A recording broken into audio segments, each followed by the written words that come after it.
offering and help people to take advantage of, maybe the Uber model, maybe what the ERP solutions are bringing as innovation. So, with that, we have created for enterprises these 4 key areas, from dashboard to collaboration to workflow to sales enablement. Pretty much these are the 4 buckets that you can put any of the services that the enterprises need.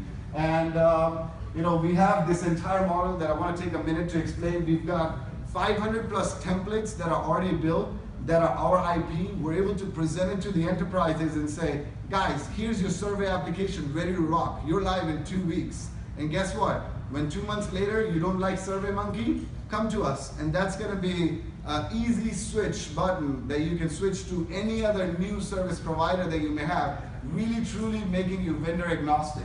With that, we have our custom UX experience. We've taken all the steps to create a process in which we go from wireframes to the